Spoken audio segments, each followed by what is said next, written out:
ராஜாதி ராஜாவே நாங்கள் ஸ்தோத்திரிக்கிறோம். இந்த அருமையான கர்த்தாவே, இந்த நல்ல நேரத்திலே ஒரு முகமாய் உடைய முகத்தை நாங்கள் நோக்கி பார்க்க, உங்களை ஆராதித்து உங்களுடைய நாமத்தை உயர்த்த தேவரே தந்த மேலான தயவை நாங்கள் நினைக்கிறோம். உங்களுடைய சன்னிதானத்தில் வந்த பிள்ளைகள் யாவரையும் கர்த்தர் கொண்டு விட்டு ஆசீர்வதிப்பீராக. வர வேண்டிய ஆத்மாவோடு கர்த்தர் பேசி தம்முடைய பிள்ளை கூட்டி சேர்க்க நாங்கள் சிந்திக்கிறோம். ஆராதனை ஆரம்பித்த நேரம் தொடங்கி இந்த நேரம் வரையிலும் நமது பிள்ளைகள் முன்னென்று நடத்தி தேவனுடைய நாமத்தை மேம்படுத்த கொடுத்த கிருபைகளுக்காக நாங்கள் ஸ்தோத்திரிக்கிறோம். முன்ன நின்று நடத்தின பிள்ளைகளை தொடர்ந்து ஆசீர்வதியும். கூடிய இந்த பிள்ளைகள் யாவரோடு இந்த கிருபை கூட இருக்கட்டும். கொடுக்கப்பட்ட காணிக்கைகளை ஆசீர்வதியும். தேவனுடைய விசேஷமான ஆசீர்வாதம் தமது பிள்ளைகள் மேல் அளவில்லாமல் இறங்குவதால் எல்லா தடைகள், அந்தகார சக்திகள், இடையூறுகளை கத்த உடைத்து மகிமை விளங்கப்ப வசன பிள்ளைகளை ஆசீர்வதியும். பிள்ளைகள் நல்ல விதமாக, தெளிவாக, உற்சாகமாக பிள்ளைகள் வசனம் சொல்லக்கூடிய தேவ பலனை, தேவ ஞானத்தையும் தேவ கிருபை அதிகமாக கற்றுக் நல்கிறார். இந்த நேரம் தயவுகளை ஸ்தோத்திரம். தொடர்ந்துள்ள பகுதியை கத்திரை பொறுப்படும் தடைகளை நீக்கும். இயேசுவின் நாமத்தில் ஜெபங்கிற நல்ல பிதாவே, ஆமென். அப்படி கருவோம்.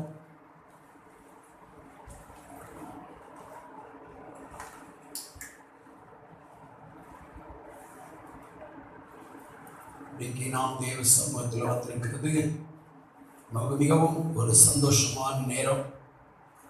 எத்தனையோ மக்கள் இவ்விதமான நேரங்களை, இவ்விதமான நாட்களை காண்பதற்காக வேண்டி பிரயாசப்பட்டும் கூட எங்களுடைய வாழ்க்கையில் இந்த நாளை அனுபவிக்க முடியாதவர்கள் அந்த உலகத்தில் நிறைய பேர் கடந்து போய்விட்டார்கள். அநேக மக்களுடைய வாழ்க்கையிலே அவர்கள் மிகுந்த சஞ்சலத்தோடும் துயரத்தோடும் வேதனையோடும் இருக்கிற நிலையை நாம் காண முடியும். கர்த்தர் நமக்கு தந்த கிருபை பெரியது. தொடர்ந்து நம்மை தேவன் ஆசீர்வதிப்பார். ஒரு அல்லேலூயா சொல்லுவோம், இன்னொரு அல்லேலூயா சொல்லுவோம், இன்னொரு அல்லேலூயா சொல்லுவோம். தேவனை நாம் துதிக்க துதிக்க நம்முடைய சரீரத்துடைய பலவீனங்கள் மாறும். நம்முடைய வாழ்க்கையில் உள்ளதான சத்துடைய கிரிகள் உடைக்கப்படும். இந்த நாளில் நாம் ஒரு வேத வசனத்தை வாசித்து நாம் தியானிக்க போகிறோம். சங்கீதங்களின் புஸ்தகம் 91ஆம் சங்கீதம் அதனுடைய 3வது வசனத்தை ஒரு ஆள் வாசிங்கள். அவர் உன்னை வேடனுடைய கண்ணிக்கும் பாழாக்கும் கொள்ளை நோய்க்கும் தப்புவிப்பார். மகா பரிசுத்தமுள்ள தகப்பனே, அருமையான இந்த நல்ல நேரத்துக்காக நாங்கள் ஸ்தோத்திரிக்கிறோம். நீர் எங்களை வேடனுடைய கண்ணிக்கு தப்புவிக்கிற தேவன் என்று வேதம் சொல்லுகிறது. இந்த நாள் பகல் வேளை நாங்கள் தியானிக்க போகிற கர்த்தருடைய வார்த்தை எங்களுக்கு பிரயோஜனமாய் ஆசீர்வாதமாய் அமை. பரலோகத்தின் தேவன் தொடர்ந்து எங்களோடு இடைபடும்படியாக சொல்லுகிறார். எல்லா தடைகளை நீக்கி மகிமை விளங்கப்படும். இயேசுவின் நாமத்தில் பிதாவே, ஆமென். திரும்ப வாசிப்போம். அவர் உன்னை வேடனுடைய கண்ணிக்கும் பாழாக்கும் கொள்ளை நோய்க்கும் தப்புவிப்பார். வேடனுடைய கண்ணிக்கு தப்புவிக்கிற கர்த்தர் நம்முடைய தேவன். பாருங்க, வேடர்கள் ஒரு குறிக்கப்பட்ட இடத்தில் வரும்போது குருவிகளை பிடிக்கும்படி வலைகளை போடுகிறார்கள், மறைவான கண்ணிகளை வைக்கிறார்கள். அந்த கண்ணிக்குள்ளே, இந்த வலைகளுக்குள்ளே அந்தந்த பறவைக்கு ஏற்றதான நிலையில் உள்ளதான அருமையான ஆகாரங்கள், நவதானியங்கள், பழங்கள் ஏதாவது ஒன்றை உள்ளே போட்டு வைத்து விடுகிறார்கள். இதை வைத்துவிட்டு அவர்கள் மறைவாக போய் அமர்ந்து கொள்கிறார்கள். குறிக்கப்பட்ட நேரத்தில் இந்த குருவிகள், இந்த பறவைகள் அவைகள் வந்து அந்த ஆகாரத்தை சாப்பிட ஆரம்பிக்கிறது, கண்ணிக்குள்ளே விழுந்து விடுகிறது. இதே போலதான் மனுஷனை பிடிப்பதற்காக வேடனாகிய சாத்தான் பலவிதமான கண்ணிகளை வைத்திருக்கிறார். அதிலும் தேவனுடைய பிள்ளைகளுக்கு எதிராக அநேக விதமான கண்ணிகளை அவன் தன் கரத்தில் வைத்திருக்கிறான். எந்த ஆத்மாவை எப்படி பிடிக்க வேண்டும் என்பது அவருக்கு தெரியும். நம்மை விட அதிகமான விசேஷமான ஞானம் உள்ளவன் பிசாசு. யார் யாரை எவ்விதமான எந்த சூழ்நிலையில் பிடிக்கலாம் என்று வகை தேடி அவன் என்ன செய்கிறான்? சுற்றி தெரிந்து கொண்டே இருக்கிறான். ஒரு அல்லேலூயா சொல்லும், இன்னொரு அல்லேலூயா சொல்லும். சுற்றி திரிந்து வருகிற இந்த சாத்தானிய கூட்டம் அது ஒரு வேடனா இருக்கிறது. அதன் கரத்திலே பயங்கரமான கண்ணிகள் இருக்கிறது. அவைகள் வைக்கிற கண்ணிகள், சில கண்ணிகள் வெளியரங்கமாயிருக்கும், சில கண்ணிகள் மறைவிடமாயிருக்கும்.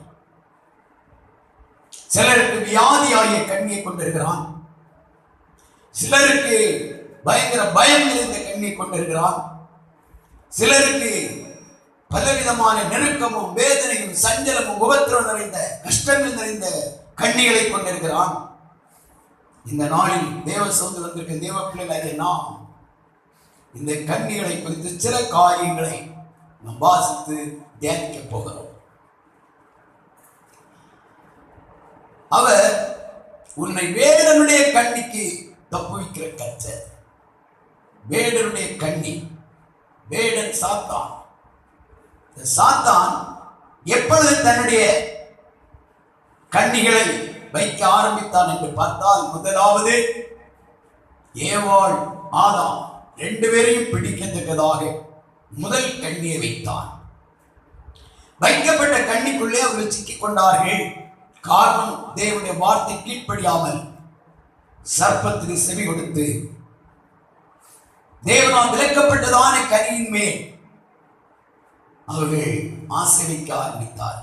அதனால் அவர்கள் அதை பறித்து சாப்பிட்டார்கள். அதே நிமிஷத்தில் தேவ மகிமை அவர்களை விட்டு எடுப்பட்டது. கரங்களை தட்டி கத்தினா ஸ்தோத்திரம். எல்லாருடைய கரங்களை கத்தின ஸ்தோத்திரம். சாத்தான் பல வழிகளில் கண்ணிகளை வைக்கிறான். யாரை எவ்விதமாய் பிடிக்க வேண்டும் என்று அவனுக்கு தெரியும். முதல் மனிதனாய் ஆதாமை ஏவாளை விதமாக பிடித்துக் கொண்டான். அது முதல் மனிதன் நிர்வாணியாய் மாற்றப்பட்டு பாவத்துக்குள் ஆகி சாபத்துக்குள் ஆகி தேவ மகிமை இழந்தவனாய் மாற்றப்பட்டான். அதனால் அவன் வாழ்க்கை முள்ளும் குறுக்கும் முளைத்தது. அதனால் பல வியாதிக்குள் அவன் ஆக்கப்பட்டான். அதனால் அவன் தேவ மகிமை இழந்து தேவனுடைய ஏதேன் தோட்டம் என்று சொல்கிற மகிழ்ச்சி, ஏதேன் என்றால் மகிழ்ச்சி என்று சொல்லுங்க, ஏதேன் மகிழ்ச்சி, அந்த மகிழ்ச்சியை விட்டு அவன் வெளியாக்கப்பட்டான். இந்த நாளில் கூட நாம் பெற்றக்கூடிய மகிழ்ச்சியை, சந்தோஷமாக இரட்சிப்பின் அனுபவங்களை விட்டு வெளியாக்கத்தக்கதாய் அநேக விதமான கண்ணிகளை அவன் வைத்திருக்கிறான். தொடர்ந்து சில காரியங்களை நாம் பார்க்க போகிறோம். வாசிப்போம். எபிரேயர் நிருபம் 12ஆம் அதிகாரம் 15, 16, 17 வசனங்களை வாசிக்க கேட்போம். ஒருவனும் தேவனுடைய கிருபையை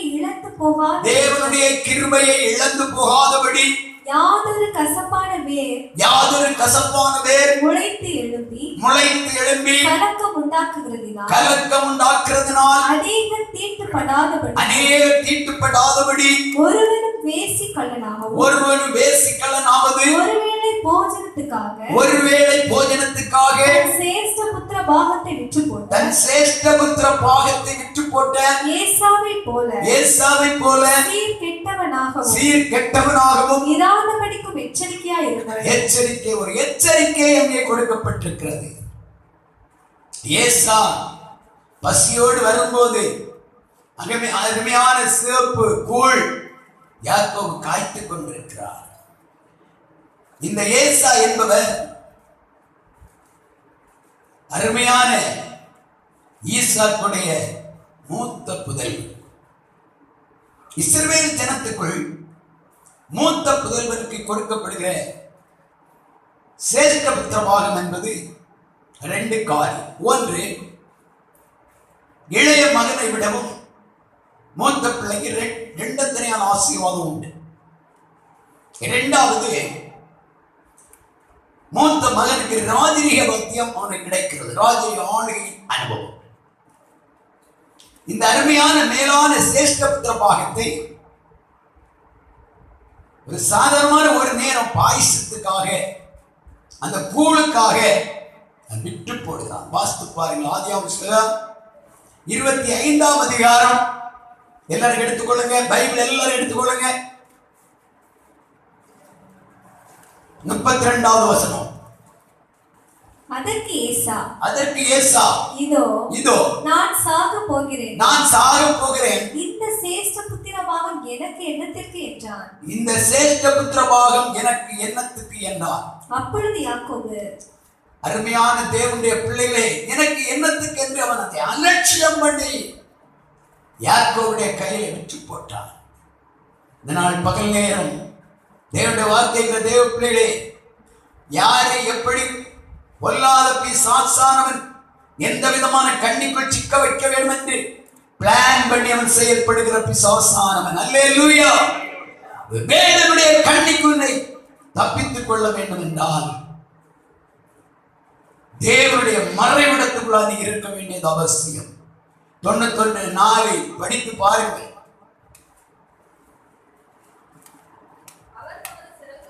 அவர் தமது சிறகுகளாலே உன்னை மூடுவார், அவர் செட்டைகளின் கீழ் நீ அடைக்கலம் புகுவார். அவருடைய செட்டைக்குள்ளே நீ இருந்தால் சாத்தான் கொண்டிருக்கிற உனக்கு விரோதமான கண்ணிகளை செயல்படுத்த முடியாது. அப்படி அவன் வந்தாலும் கூட உன்னிலே அது செயல்பட முடியாமல் ஆகி போகும். ஒரு அல்லேலூயா சொல்லுங்க. கர்த்தருக்கு ஸ்தோத்திரம். ஏனென்றால் வேதம் என்ன சொல்லுகிறது? ஏசாயாவின் புத்தகம் 54ஆம் அதிகாரம் அதனுடைய 17வது வசனத்தை ஒன்று வாசித்து பார். உனக்கு விரோதமாய் உருவாக்கப்படும் எந்த ஆயுதமும் வாய்க்காதே போம். அனைவரும் எடுக்கல, திரும்ப எடுங்க. ஏசாயாவின் புத்தகம் 54ஆம் அதிகாரம் 17வது வசனம். எல்லாரும் எடுத்துட்டீங்களா? ராஜன் வாசிங்க. உனக்கு விரோதமாய் உருவாக்கப்படும் எந்த ஆயுதமும் வாய்க்காதே போம். உனக்கு விரோதமாய் நியாயத்தில் எழும்பும் எந்த நாவையும் நீ குற்றப்படுத்துவாய். இது கர்த்தருடைய ஊழியக்காரரின் சுதந்திரமும் என்னால் உண்டான அவருடைய நீதியுமாய் இருக்கிறது என்று கர்த்தருடைய வார்த்தையில வாக்குத்தத்தம் சொல்லுகிறது. கரங்களை தட்டி எல்லாரும் கர்த்தரை ஸ்தோத்திரிப்போம். உண்மையாகவே தேவனுடைய சிறைகளுக்குள் நாம் இருப்போம் என்றால் வேதனுடைய கண்ணி நம்மேல் மேற்கொள்ள முடியாது. அருமையான தேவனுடைய பிள்ளைகளே, தேவனுடைய வேத வசனத்தின் அநேக காரியங்களை நாம் பார்க்க முடியும்.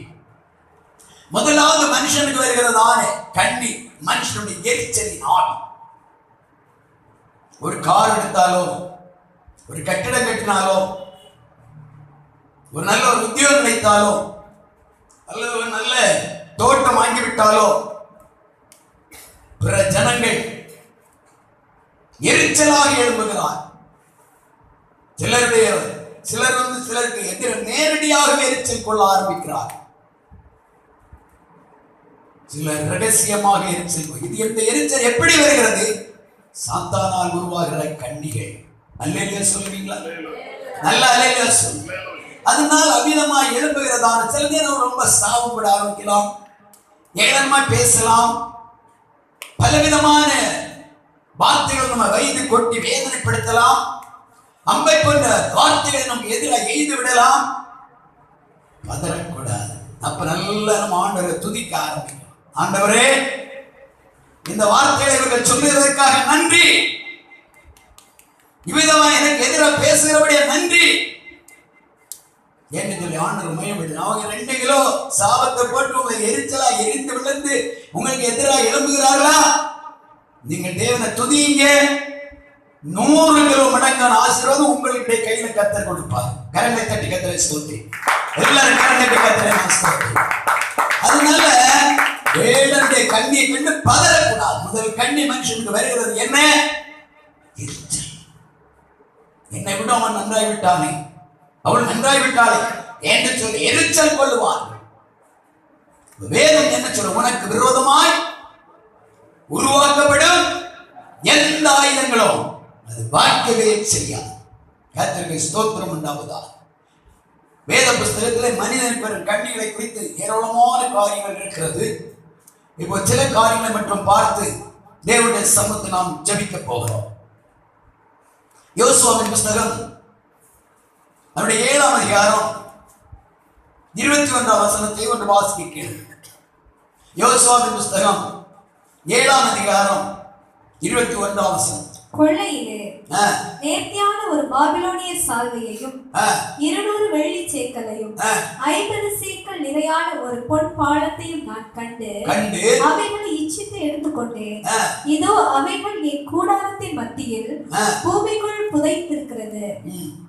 வெள்ளி அதன் அடியில் இருக்கிறது. அப்போ இங்கே ஆகான் என்று சொல்லுகிற மனிதன் எரிகோவிலே யுத்தம் நடக்கும் நேரத்திலே அந்த எரிகோவின் ராஜாவை முறியடித்து யுத்தத்தை செய்து கொண்டிருக்கும் யோசுவாவும் படைத்தளபதிகளும் அங்கே யுத்தம் செய்யும் நேரத்திலே இந்த ஆகான் என்று சொல்லுகிறவன் அந்த இதோ பாளையத்துக்குள்ளே கடந்து போய் அவன் தன் கண்களிலே காணக்கூடியதான பாபிலோனிய சால்வையும் மற்றும் சில பொருட்களை அவன் எடுத்து தன்னுடைய கூடாரத்துள்ளே கொண்டு மறைத்து வைத்தான்.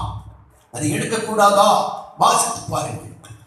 அதே யோசுவாவின் புஸ்தகம் 7ஆம் அதிகாரம் 1 வசனம் வாசி. இஸ்ரவேல் புத்திரர் சாபத்தீடானதிலே துரோகம் பண்ணினார்கள். இதோ இஸ்ரவேல் ஜனம் சாபத்தீடானதிலே துரோகம் பண்ணினார்கள். எப்படி எனில் யூதா கோத்திரத்தில் சேராவுடைய குமாரனாகிய சத்தியின் மகன் கர்மிக்கு பிறந்த ஆகான் என்பவன் சாபத்தீடானதிலே சிலதை எடுத்துக்கொண்டான். சாபத்தீடானதிலே சிலதை எடுத்துக்கொண்டான். இது தேவன் யோசுவாவுக்கு கொண்டு சொன்ன காரியம் என்ன? நீங்கள் எரிகோவுக்குள் போகும்போது அந்த எரிகோவுக்குள் இருக்கிறதான எந்த ஒரு இதுகளையும் நீங்கள் சொந்தமாக எடுக்கக்கூடாது. அது எடுத்தால் அது சாபம் என்று தேவன் சபிக்க ஆரம்பித்தார். அந்த சாபத்தீடான பொருட்களை எவர் எடுக்கிறாரோ அவர்களும் சாபத்துக்குள்ளாய் விடுவார்கள். ஆனா இந்த ஆகார் என்ன செய்து விட்டான்? தேவனுடைய வார்த்தைக்கு புறம்பாக அவன் இதோ அந்த சாபத்தீடான காரியங்களை அவன் எடுக்க ஆரம்பித்தான். கொண்டு கூடாரங்களை வைக்க ஆரம்பித்தான். அவன் நினைத்தான் இது நமக்கு நல்லதென்று. இன்றைக்கு மனிதனுடைய வாழ்க்கையை அநேக விதமான கண்ணிகள் சிக்க வைக்கிறது. பல நிலையில் பல விதத்தில் பாருங்க. அது கர்த்தருக்கு பிரியமில்லாத ஒன்று. ஒரு தேவ பிள்ளை இந்த வாழ்க்கையில அந்நியருடைய பொருள் வீட்டில் வரக்கூடாது. அந்நியருடைய காரியங்கள் ஒன்று வீட்டில் வைக்கக்கூடாது. கர்த்தரை தந்தவைகள் போதும் என்று சொல்லி கர்த்தரை மையப்படுத்தி கர்த்தரை துதிக்கிற பிள்ளை நம்ம இருக்க வேண்டும். கரங்களை தட்டி கர்த்தரை நான் ஸ்தோத்திரிப்போம். எல்லாரும் கரங்களை கர்த்தரை நான் ஸ்தோத்திரிப்போம். இதை யார் பார்த்தது? யோசுவா பார்க்கல. யுத்தம் திடீரென்று தோல்வியாகிறது.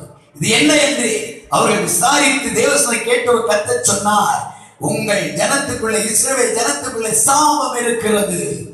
இதோ இந்த விதமான ஒரு பயங்கரமான காரியம் நடந்தது என்று கர்த்தர் வெளிப்படுத்தினார். கடைசியாக விசாரித்த போது அவன் அந்த சால்வை மற்ற பொருட்களை எடுத்துக்கொண்டு எங்கே வைத்திருக்கிறான்? இதோ தன்னை கட்டில் அடியிலே கொண்டு அருமையாக தோண்டி எடுத்து அந்த பூமியிலே புதைத்து வைத்திருக்கிறான். தேவனுடைய பிள்ளைகளை விசாரித்து உண்மை என்று கண்டு அந்த அருமையான ஆகானின் குடும்பத்தை கல்லறிந்தனை கொன்றார்கள்.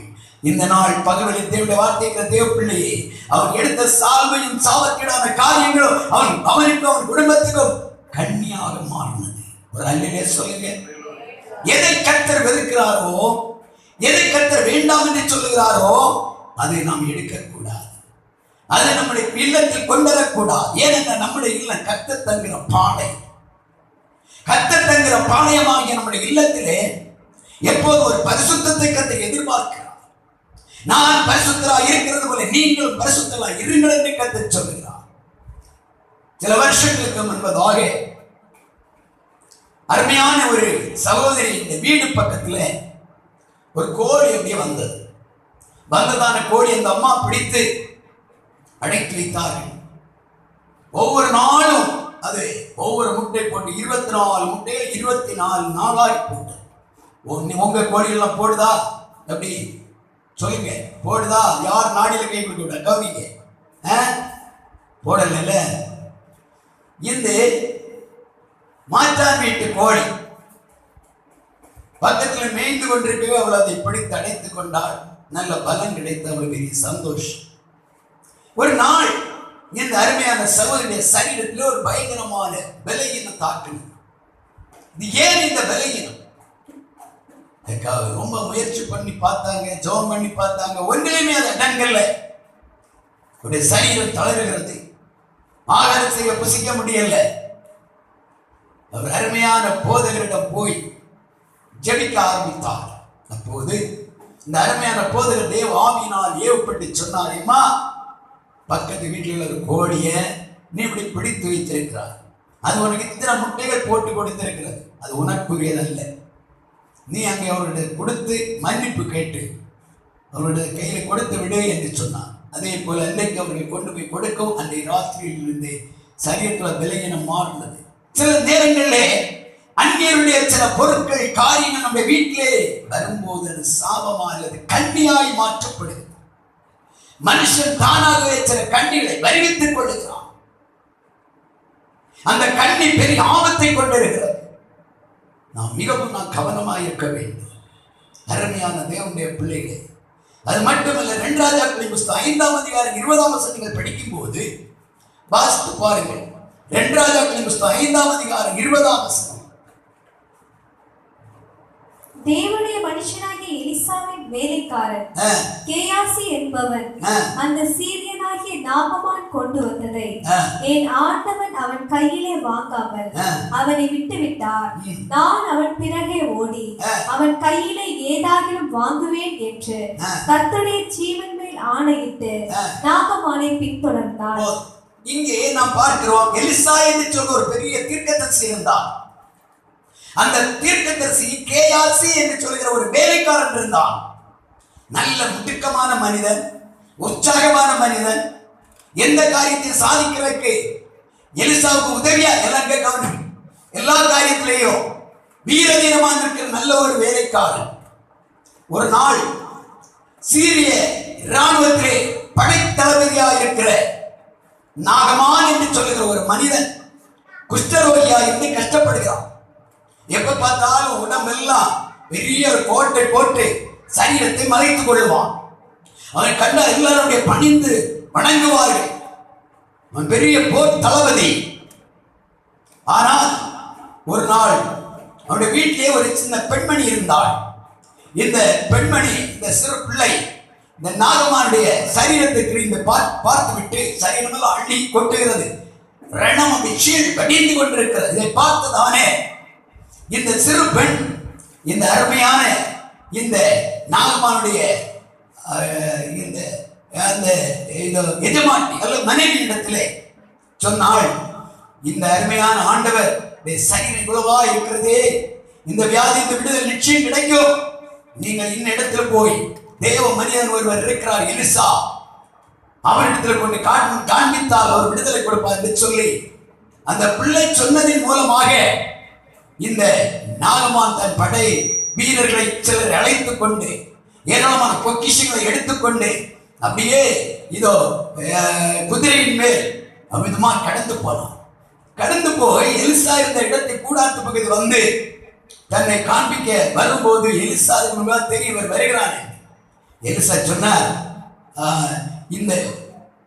இந்த மனிதனுக்கு நீர் சுகமாக வேண்டும் என்றால் யோர்தான் நதியில் 7 தரம் முங்கி எழும்பணும், நீர் போய் அமிதமா எழும்பி போகலாம் என்று சொல்லிவிட்டார். ஆனால் இந்த அருமையான நாகமானுக்கு இந்த யோர்தான் நதியின் தண்ணீரை விடவும் என்னுடைய சீரிய ராஜ்யத்திலே அங்கே எனக்கு நல்ல தண்ணீர் இல்லை என்று பின்தங்கினான். கூட வந்த வேலையாக்க சொன்னாங்க, இல்லையா பெரிய கஷ்டம் சொல்லலையே, நிறு அந்த எலிசா சொல்லுறவங்களை கீழ்ப்படியும் என்று சொல்லி எப்படி அவரை முங்காச்சிட்டாங்க. ஒரு தரம் 2 தரம் 3 தரம் 4 தரம் 5 தரம் 6 தரம் 7 தரம் முங்கி எழும்பவும் அவருடைய சரீர குழந்தையின் சரீர போல மாற்றப்பட்டது. அல்லையா சொல்லுங்க, நல்ல அல்லையா சொல்லுங்க. சரி, சுகம் கிடைத்த உடனே இனி எலிசாவுக்கு காணிக்கை கொண்டு கொடுக்க மிகவும் உற்சாகமாக கடந்து போகிறார். ஆனா அங்க போன எலிசா சொன்ன, ஒரு காணிக்கை எனக்கு சொல்லுங்க, ஒரு காணிக்கை எனக்கு வேண்டாம். அப்ப என்ன செய்யறது, இவ்வளவு பெரிய வெகுமதிகளை கொண்டு கொடுக்கணும் என்று வந்தேன். எலிசா இப்படி சொல்லி விட்டாரே, சரி பரவாயில்ல போய் கிளம்பி வரவும். இதை பார்த்து கொண்டிருக்கிறது யாரு? கேயாஸ். எலிசாவுடைய வேலைக்காரர். இந்த வேலைக்காரர் என்ன செய்தார் என்றால், நமக்கு இதெல்லாம் கொஞ்சம் வாங்கி நமக்கு கொஞ்சம் அவர் தந்திருக்கலாமே என்று சொல்லிக்கொண்டு அவருக்கு மனசுல வித்தியாசமான எண்ணங்கள் வந்தது. கொஞ்சம் தூரம் நாகமான் போன உடனே அந்த நாகமானை தொடர்ந்து இவன் கடந்து போய், ஐயா இப்ப வாசிக்க நாங்க இருக்குது, எனக்கு 2 பேருடைய வீட்டுல வந்துட்டாங்க, அவங்களுக்கு என்னென்னலாம் கொடுக்கணும், இந்த மாற்று வஸ்திரங்களும் இந்த பொன்னிலை உள்ளதால் கொஞ்சம் தாளந்தெல்லாம் கொடுங்க என்று கேட்கிறான். கேட்கணும், அவன் ஒன்றுதான் கேட்டான். ஆனா அந்த நாகமான் என்ன செய்தார் என்றால், அவன் கேட்டக்கு அதிகமாய் கொடுத்து குதிரைகளை வைத்து சேனை வைத்து வேலைக்காரனை அனுப்பி விட்டு விடுகிறான். கொஞ்சம் தூரம் வந்து விட்டார்கள். கொஞ்சம் தூரம் வந்த உடனே இவனுடைய கூடாரம் வந்தது. அந்த கூடாரத்தில் இவன் என்ன செய்து விட்டான், இவர்கள் எல்லாம் வாங்கி ஒதுக்கி ஒழுங்குபடுத்தி வைத்து விட்டு அவர்களை அனுப்பி விட்டான். அருமையான தேவனுடைய பிள்ளை, கொஞ்ச நேரமானது அப்படியே அவன் வந்து எலிசாவுக்கு முன்பாக நின்றான். நல்லா கவனித்துக் கொள்ளுங்க. அல்லேலூயா, அல்லேலூயா. எலிசா நின்ற உடனே எலிசா கேட்கிற, எப்பா நீ எங்க வருகிற, என்ன செய்யறது கேட்டு விட்டு சொல்லுகிறார். அதனுடைய ஒரு பகுதியை மட்டும் நீங்க இப்போ வாசிக்கலாம். கடைசியில நான் உங்களுக்கு சொன்ன அந்த வார்த்தையில ஒரு பகுதி வாசிங்க. 27ஆம் வசனம் வாசிங்க. ஆகையால் நாகமானின் குஷ்டரோகம் உன்னையும் 26ஆம் வசனம் வாசிங்க. அப்பொழுது அவன் இவனை பார்த்து அந்த மனுஷன் உனக்கு எதிர்கொண்டு வர தன் ரதத்தில் இருந்து இறங்கி திரும்புகிற போது என் மனம் உன்னுடன் கூட செல்லவில்லையா? பணத்தை வாங்குகிறதற்கும் வஸ்திரங்களையும் ஒலிவ தோப்புகளையும் திராட்சை தோட்டங்களையும் ஆடு மாடுகளையும் வேலைக்காரர்களையும் வாங்குகிறதற்கும் இது காலமா? ஆகையால் நாகமானின் குஷ்டரோகம் உன்னையும் உன் சந்ததியாரையும் என்றைக்கும் பிடித்திருக்கும் என்றார். அந்த நேரம் முதலே அவன் உறைந்த மலையை போல சரீரம் மாற்றப்பட்டு குஷ்டரோகியா திரும்பினார். அந்த நாள் முதல் இந்த நாள் வரையிலும் குஷ்டரோகம் மனுஷர்களை பிடித்து தாக்குகிறது. அல்லேலூயா, நல்லா அல்லேலூயா சொல்லுங்க. ஏன்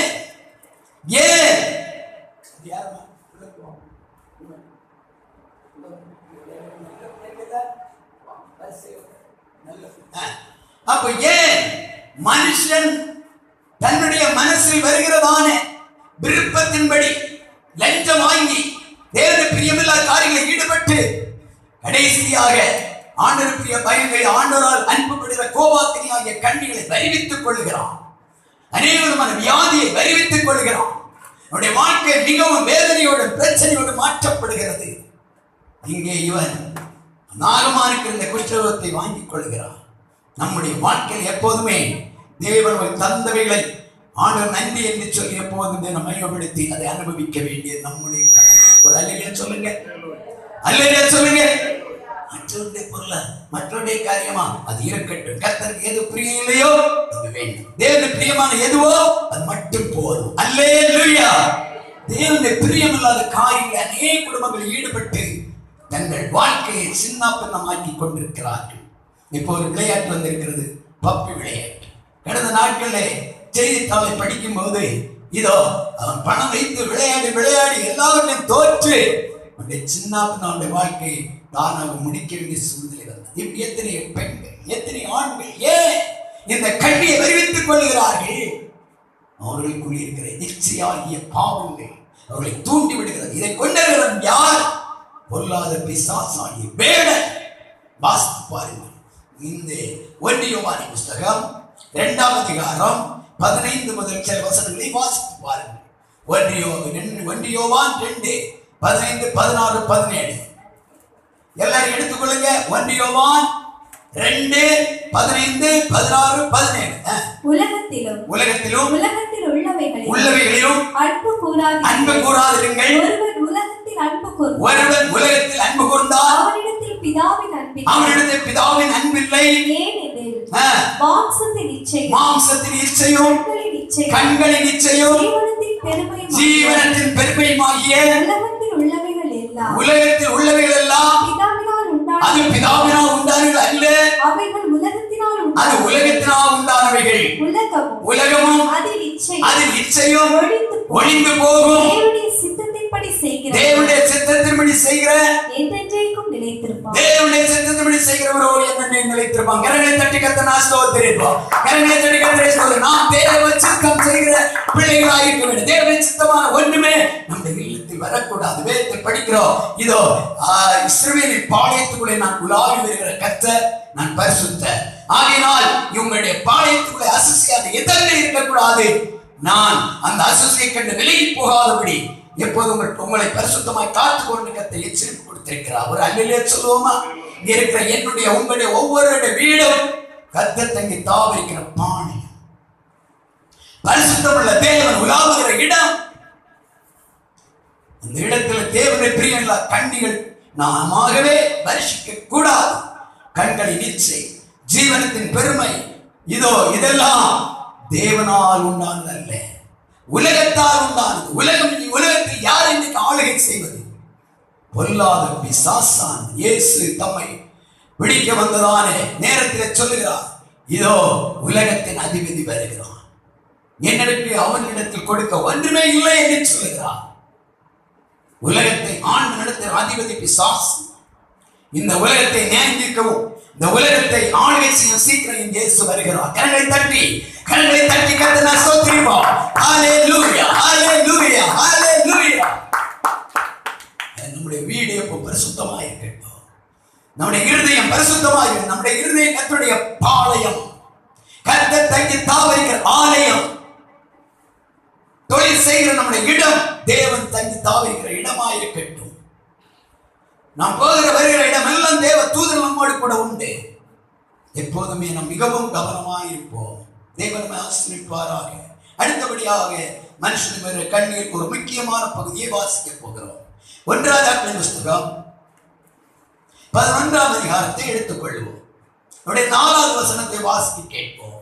சாலமோன் 1 புஸ்தகம் 11ஆம் அதிகாரம் 4வது வசனம். சாலமோன் வயது சென்றபோது அவனுடைய மனைவிகள் அவன் இருதயத்தை அந்நிய தெய்வங்களை பின்பற்றும்படி சாயப்பண்ணினார்கள். அதனால் அவனுடைய இருதயம் அவன் தகப்பனாகிய தாவீதின் இருதயத்தைப் போல தன் தேவனாகிய கர்த்தரோடே உத்தமமாய் இருக்கவில்லை. அல்லேலூயா. தேவ பிள்ளைங்க கர்த்தர் தாவீதை பற்றி சொன்னார், அவர் உத்தமன், என் இருதயத்துக்கு ஏற்றவன். இதை போல நீ இருக்கலப்பா சாலமோனே என்று ஆண்டவனுடைய எச்சரித்தார். 2 தரம் தேவன் ஒரு எச்சரிப்பு கொடுத்தார். விக்கிரக ஆராதனை பாடல்ல, விக்கிரக ஆராதனை பின்னால போகாத, அந்நிய ஸ்திரீகளை விவாகம் பண்ணாத இதெல்லாம் கர்த்தர் எச்சரிப்பு கொடுத்தார். ஆனால் அநேக ஸ்திரீகளை விவாகம் பண்ண 1000 மனைவிகளும் முன்னோர் மறுமனையாட்டிகளும் எப்படிதான் காலம் தள்ளினாலும் ஒரு மனைவி வைத்த காலத்துல பெரிய பாடம். என்ன ராஜனையா அப்படிதானே? என்ன கஷ்டமா இருக்குது இல்லையா? கர்த்தர் குடும்ப வாழ்க்கை தள்ளி ஒந்தி போனோன்னு சொன்னா அப்படி கஷ்டம். இவருக்கு 1000கணக்கில் பெண்களை வைத்தோன்னு என்னதான் எப்படிதான் சமாளித்தாரோ தெரியல. பாருங்க, இந்த அருமையான இந்த சாலமோன் நல்ல மனிதன் தான். ஆனாலும் ஏராளம் விக்கிரகங்களுக்கு வழிபட ஆரம்பித்து விட்டார். கோயில்களை கட்ட ஆரம்பித்து விட்டார். விக்கிரகத்தை தூபம் காட்ட ஆரம்பித்தார். கடைசியில் வந்த மனுஷன் சார்ந்த எய்ட்ஸ் நோய் பிடித்து, கவனமாய் கவனிங்க, எய்ட்ஸ் நோய் பிடித்து சைனமல் அழுகி நாட்டம் எடுத்து சின்ன பின்னமா செத்தார். இந்த நாள் பகல்களில் இணைக்கிற தேவனுடைய பிள்ளைகளே, நம்முடைய வாழ்க்கை நாம் எப்போதும் நம்முடைய இருதயம் கர்த்தருக்கு நேராக இருக்க வேண்டும், பரிசுத்தமாக இருக்க வேண்டும். நம்முடைய மனைவி, நம்முடைய பிள்ளைகளுடைய குடும்ப நிலையிலே கண்ணும் கரிசனமாக இருக்க வேண்டும். அந்நிய ஸ்திரீகள் மேல் நம்முடைய கண்கள் போகக்கூடாது. அந்நிய ஆண்கள் மேல் நம்முடைய கண்கள் போகக்கூடாது. கண்ணி வந்து விடும் ஐயா, கண்ணிக்குள்ள சிக்கி விடுவோம். பிற்பாடு அந்த கண்ணில் இருந்து விடுதலை பெற முடியாது. இந்த நாள் பகலில் தேவ வார்த்தைகிற தேவ பிள்ளையே, நீ கண்ணிலிருந்து விடுதலை ஆக வேண்டும் என்றால் என்ன செய்யணும்? அவருடைய மறைவிடத்துக்குள்ளே 4ஆம் வசனம் 91 சங்கீதம் திரும்ப வாசிப்போம்.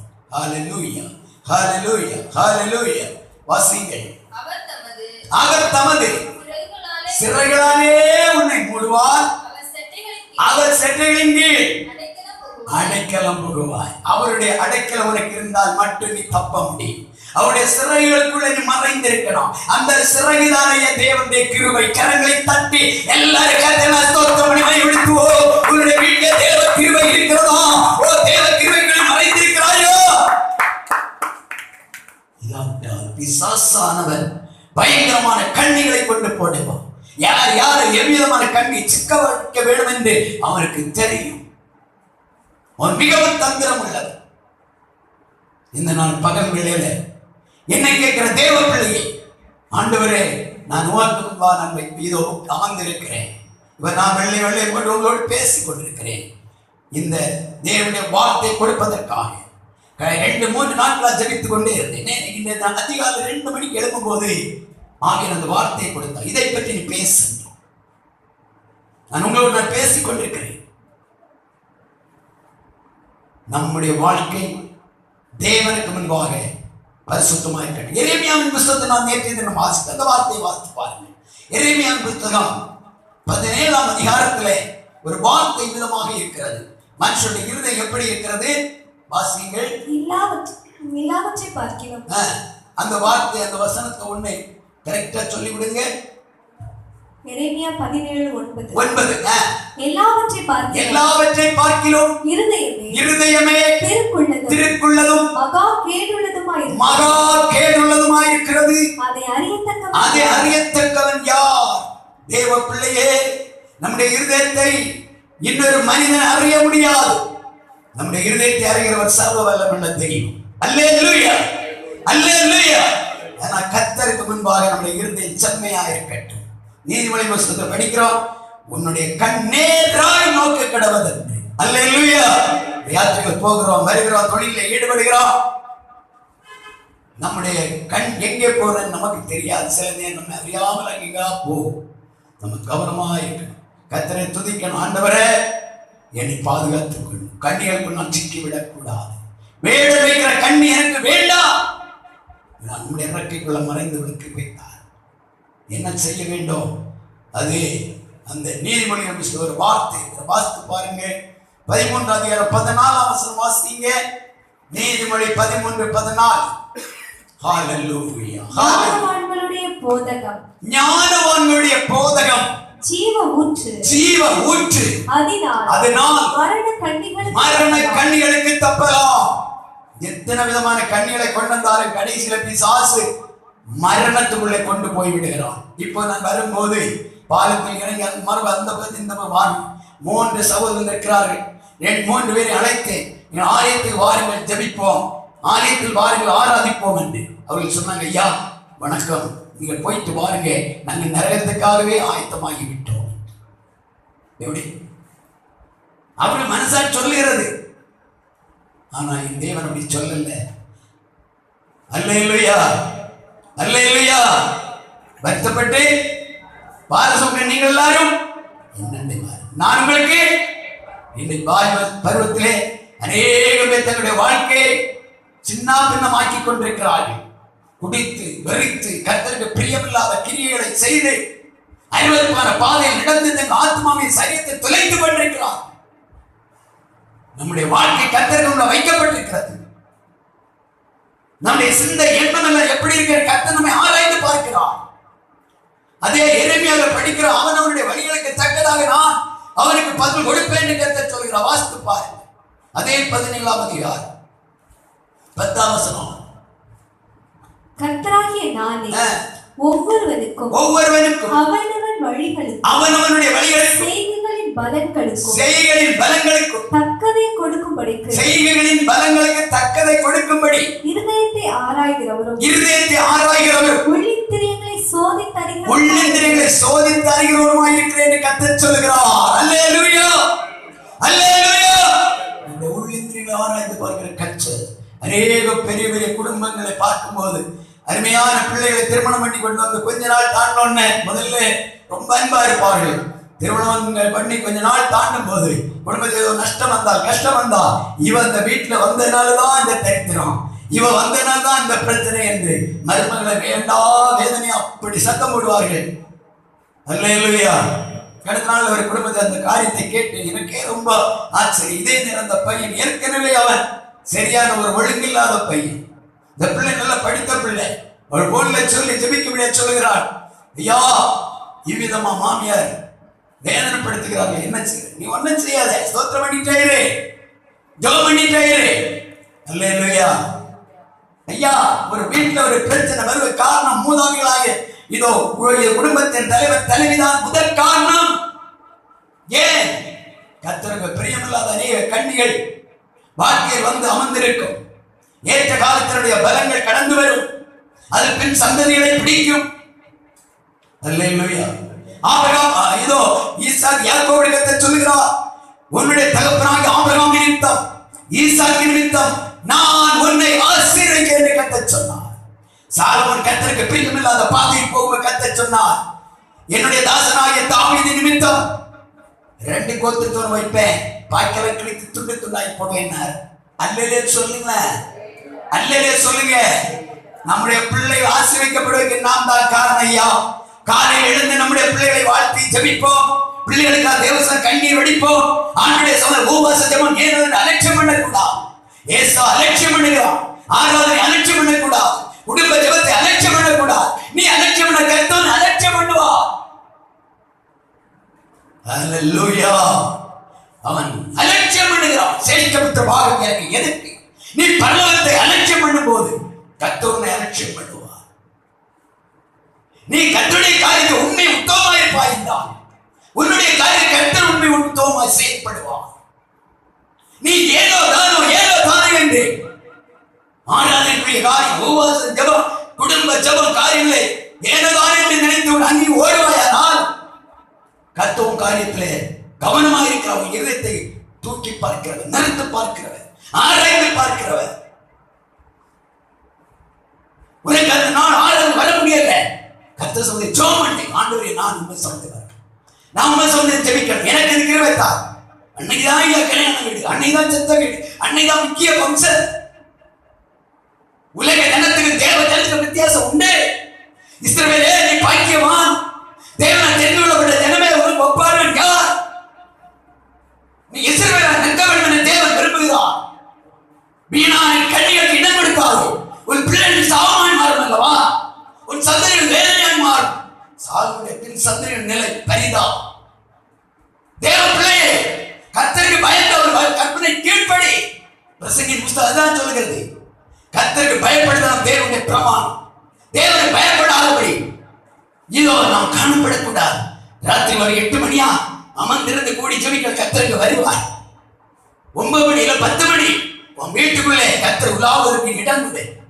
ஆண்டவரோடு பேசு, உறங்காதே, தூங்காதே. அதிகமான கர்த்தர் பார்த்து விழித்திரு. ஜெபிக்கிற அலட்சியம் பண்ணால் தேவனை அலட்சியம் பண்ணுவார். ஹalleluya, ஹalleluya. யாருக்காக சொல்லுகிறோம்? ஊழியக்காரனா இருந்தாலும் சரி, ஊழியர் பிள்ளைகளா இருந்தாலும் சரி, விசுவாசியா இருந்தாலும் சரி, கர்த்தருக்கு பயம் நமக்கு தேவை. தேவ பயமற்று போகும்போது, நீ பரியாசம் பண்ணி போகும்போது கர்த்தரை பரியாசம் பண்ணுவா. அல்லேலூயா, அல்லேலூயா. எல்லாரும் எழும்புவோம், எல்லாரும் எழும்புவோம், கர்த்தரை ஆராதிப்போம். ஹalleluya. ஊழியக்காரங்க தேவ சமூகத்தில் கண்ணீர் விட்டு உபவாசம் ஜெபிக்கும் ஒரு பரியாசம் பண்ணக்கூடாது. தேவ சமூகத்திலே கண்ணீர் விட்டு ஜெபிக்க ஆரம்பிங்க. ஆராதனை முதன்மையான இடம் கொடுங்க, அதுதான் உங்களுக்கு ஆசீர்வாதம். அல்லேலூயா, அல்லேலூயா. எல்லாரும் எழும்புவோம், ஜெபிப்போம். வேடனாகிய பிசாசு பல விதத்துக்கு எதிராக கண்ணிகளை கொண்டு வைக்கும்படி பயங்கரமாக எழுப்பிக் கொண்டிருக்கிறான். சத்துடைய கிரியை நீங்களாக என்றால் தேவனுடைய வார்த்தை உங்களை ஒப்புக் கொடுங்கள். Praise the lord. ஹalleluya, ஹalleluya. எல்லாரும் ஜெபிப்போம், எல்லாரும் ஜெபிப்போம். எல்லாரும் ஒரு முகம். ஆண்டவரே, நான் இந்த கண்ணிகளுக்குள் ஆகிவிடக் கூடாது.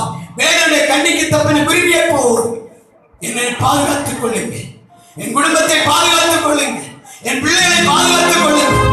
எல்லாரும் கரங்களை தட்டி கத்திரமாய்படுத்தும், எல்லாருடைய கரங்களை தட்டி கத்திரமாய்படுத்துவோம். தேவனுடைய பரலோகத்தின் மகிமை இந்த நாள் பகல்களில் நம்மை இறங்கி வரட்டும்.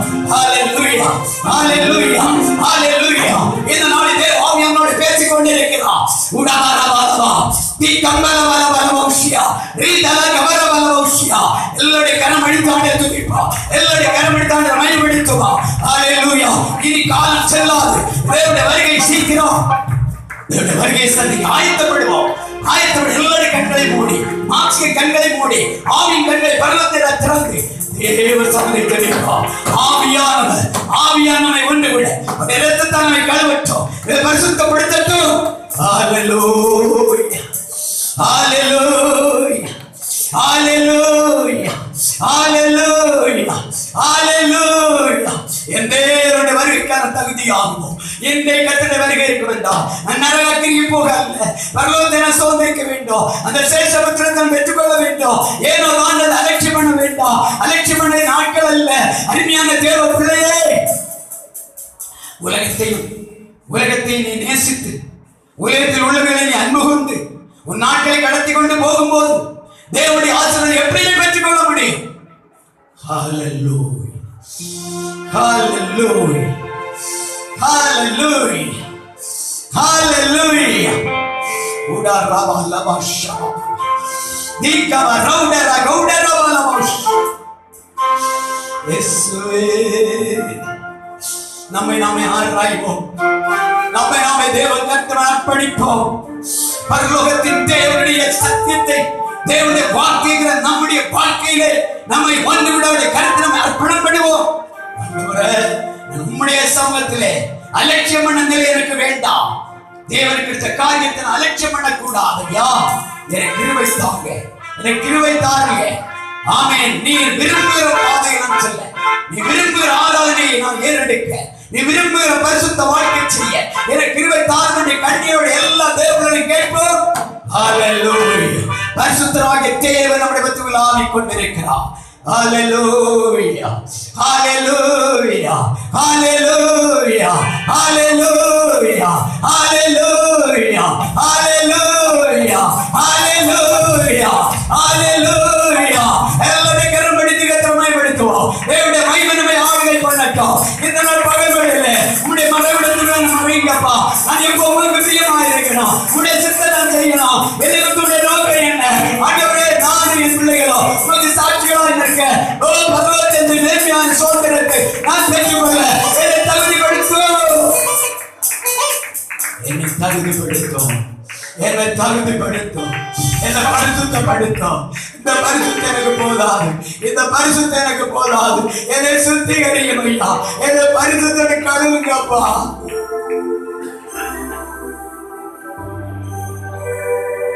ஒரு 2 நிமிஷம் ஏற்படுத்தும்.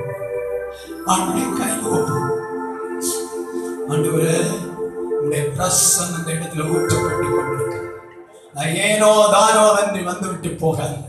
கேட்கிற ஒவ்வொரு வார்த்தையும் எனக்கு பிரயோஜனமாய் மாற, வார்த்தை நான் கீழ்ப்படுகிற பாத்திரமாய் மாற எனக்கு கிருபை தாரும், கிருபை தாரும், கிருபை தாரும். வாய் திறந்து பேச கேட்போம். ஹல்லேலூயா, ஹல்லேலூயா, ஹல்லேலூயா, ஹல்லேலூயா. Praise the Lord. Hallelujah. தெய்வமே,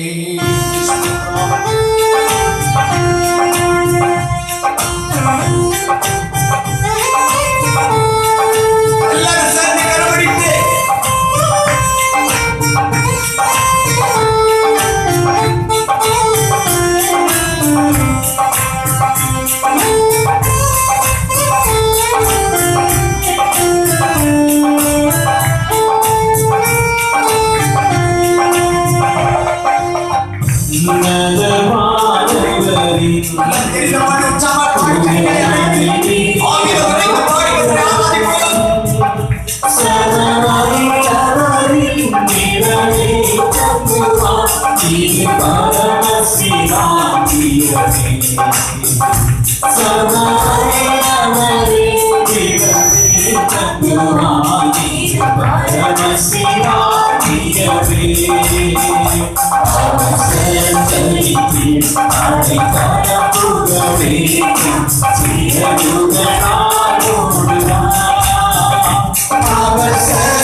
Thank you.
அந்த சிறகு தேவ கிருபை. தேவனுடைய கிருபைக்குள்ளாய் மறைந்து கொள்ளும் போது சத்ருவினை மேற்கொள்ள முடியாது. உனக்கு விரோதமாய் மந்திரவாதமோ குறி சொல்லுதலோ ஒன்றுமே கிடையாது. கர்த்தருடைய பாதுகாவலை பாதுகாக்கும். நீ போகிற இடமெல்லாம் கர்த்தரோடு கூட இருப்பார். நீ எந்த ஒரு கண்ணில் எச்சிக்குவதற்கு இடம் கொடாமல் கர்த்தரை மட்டும் பெற்ற நம்பிக்கையோடு அவரோடு சார்ந்து கொள். கர்த்தரை ஆசீர்வதிப்பார். ஆமே. ஏசாய் போல தேவனுக்கு அடுத்த காரியங்களை அலட்சியம் பண்ணாதே. நீ அலட்சியம் பண்ணாதே. கர்த்தருடைய வார்த்தைகளை செவி கொடுத்து நடப்பா என்றா உன்னுடைய பின் சந்ததிகளுக்கு அடைக்கலத்தை கர்த்தர் கொடுப்பார். ஒரு பின் சந்ததி உயர்த்தப்பட்டு ஆசீர்வதிக்கப்படுவார்கள்.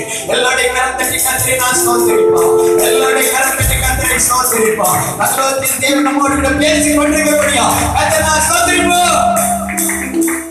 மகா பரிசுத்தமும் கிருபையும் இரக்கம் நிறைந்த நல்ல ஆண்டவரே, மகிமையான இந்த நல்ல மத்தியான வேளைக்காரங்களை ஸ்தோத்திரிக்கிறோம். வாரத்தின் முதல் நாளாகிய இந்த அருமையான பகல் வேளையில உம்மாடே கூட நாங்கள் நெருங்கி உம்மை துதிக்க கத்திருந்த கிருபைகளுக்கு ஸ்தோத்திரம். கேட்கப்பட்ட ஒவ்வொரு தேவனுடைய வார்த்தைகளும் உம்முடைய பிள்ளைகளை தொடர்ந்து ஆசீர்வதிக்கட்டும். கர்த்தருடைய கிருபைக்குள் மறையும். உம்முடைய மறைவிடமாகிய உம்முடைய இறக்கைக்குள் மறைந்து கொள்ள, கிருபைக்குள் மறைந்து கொள்ள மது பிள்ளைகள் இரக்கம் பாராட்ட செபிக்கிறோம்.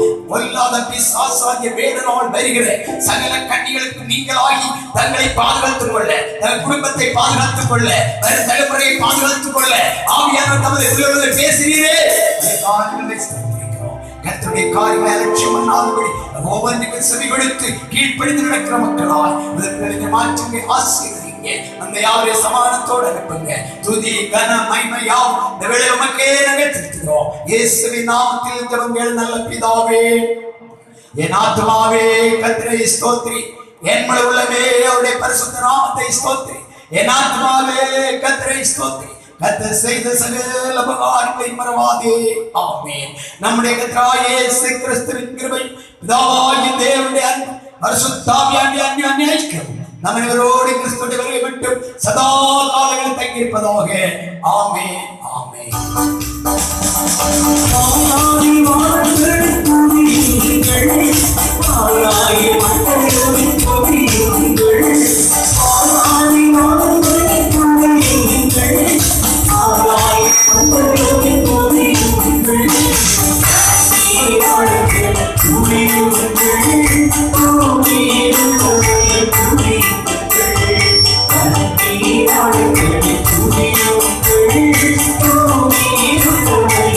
Thank you.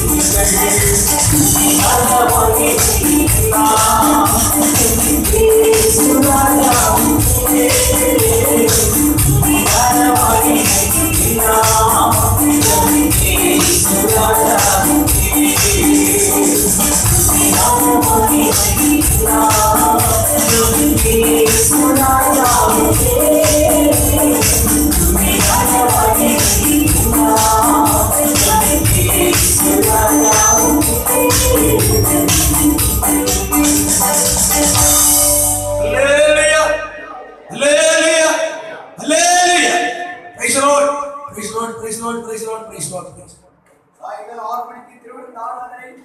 எல்லா தேவர்களும் கடந்து வாருங்கள். நான் சொன்ன எல்லா தேவர்களும் கலந்து கொள்ளுவோம். கர்த்தரை ஆசீர்வதிப்பாராக.